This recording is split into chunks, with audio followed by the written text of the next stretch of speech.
We start retrospect this week in 1994, with a manhunt underway after a shooting in Kitscoty leaves a man dead. Big city crime comes to small town Alberta. The village of Kitscoty, west of Lloydminster, was rocked early this afternoon by word of a fatal shooting. A vehicle with two gentlemen in were returning a horse trailer to this location. One of the gentlemen got out of the vehicle and walked over to the gate here to attempt to open the gate to allow them access, at which time he suffered a gunshot wound we suspect came from the location of the residence. The man, identified as 41-year-old John Earl, died as a result of the wounds. Police say the second man seen here was able to escape the scene without injuries, and he rushed for assistance from police. Police then blocked off Highway 897 south of Kitscoty and began questioning area residents about whether or not anything suspicious had been seen. You see anything odd coming up here at all? No? That's good. Good news. As to why the shooting occurred, it's still a mystery. We have no idea what the motive is at this time. Nothing. No idea whatsoever.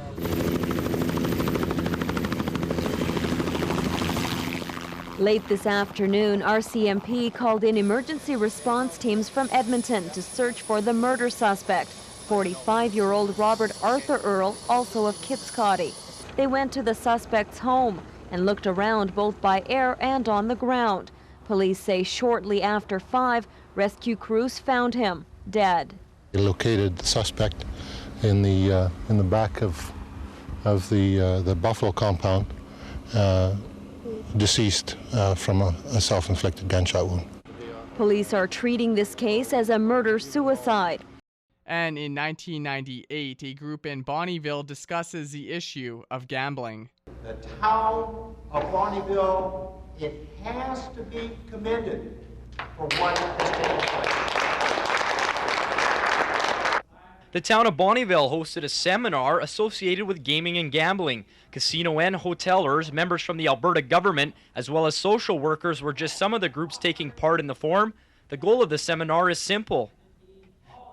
I think what I hope to accomplish was provide my community with an opportunity to get a balanced view on the gambling and gaming issues that exist in the province of Alberta today, and specifically in our community. And with that goal in mind, each group shared their views on the ups and downs of the controversial subject. And Ralph McNabb will tell you the downside can be severe. Some of them are dead. That's what's some of them have committed suicide because of their gambling behavior. Others have lost their wives and their marriages. Others have lost simply money. All the money they've got, they've stolen. Others are in jail, others are in hospitals. However, there are positive spin-offs to gambling, that being the revenue. Dennis Germain, president of the Bonnyville and District Recreation Association, stresses that without the gaming revenues, valuable community programs may be lost. To operate this program costs us in excess of $300,000 per year. Now, a while back I asked the question, can sporting groups survive without gaming revenues? In the case of this group, the answer is an emphatic no. The forum was an enlightening way for groups to exchange conflicting views on the gaming industry and a step in the right direction in looking for solutions.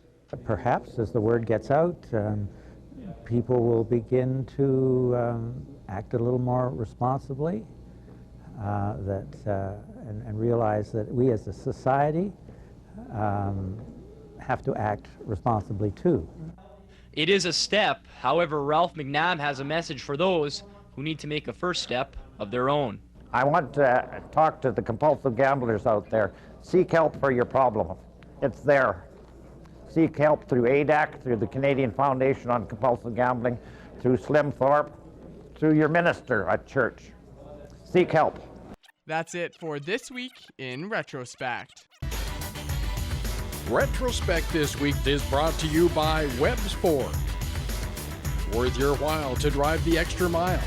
Webb's Ford in Vermilion.